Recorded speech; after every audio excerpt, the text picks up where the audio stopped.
Wars are a tragic part of our history and will almost certainly be a tragic part of our future. Since the establishment of the United Nations, wars of aggression have been outlawed, and multilateral conventions refer to armed conflict instead of war. But the wars of the future won't be like the wars of our past. Alongside traditional warfare, our future will include cyber warfare, remotely fighting our enemies through the use of a new class of weapons, including computer viruses and programs to alter the enemy's ability to operate. And not only is cyber warfare not covered by existing legal frameworks, but the question of what exactly constitutes cyber warfare is still highly debated. So how can we deal with cyber warfare if we can't even agree on what it means? One way forward is to envision situations where new international laws may be needed. Imagine a new kind of assassin, one that could perpetrate a crime without firing a single shot or even being in the same country. For example, an individual working for the government uses a wireless device to send a signal to another foreign leader's pacemaker.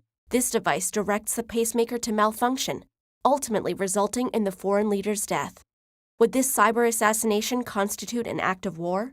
As a second example, imagine an allied group of nations cooperatively infiltrating the computer systems of an enemy nation's nuclear warship.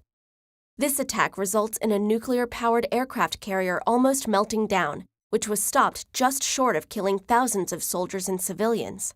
As a defensive measure, the enemy country responds by unleashing a defensive cyber attack that results in the allied nation's power grids going down. Hospitals can no longer treat patients, entire regions without heat or clean water, all ultimately causing tens of thousands of civilian deaths. The origin of the power failure was the counterattack, but the fragile infrastructure, feeble cybersecurity, and the antiquated state of the power grid all contributed to the deaths of the civilians. Could the country fight back? Who would they fight? And would their retaliation be considered an act of war? Do they constitute war crimes against humanity? Who is to be held responsible? The computer programmers who wrote the code?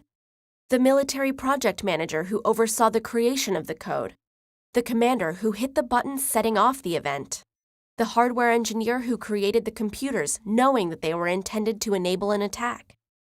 Because war has been with us for so long, we have laws to deal with figuring out who should be held accountable for their actions in combat.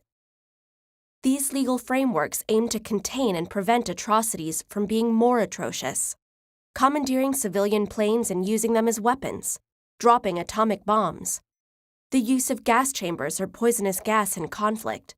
All of these actions, if committed, constitute acts of war and war crimes under customary international law and the Hague Conventions.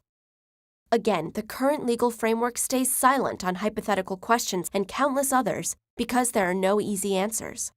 And there are only two ways to make progress on these questions: peace or new laws. So, what hypothetical but plausible scenarios can you imagine falling under the burgeoning definition of cyber warfare? And how might you design an international legal framework to deter these activities?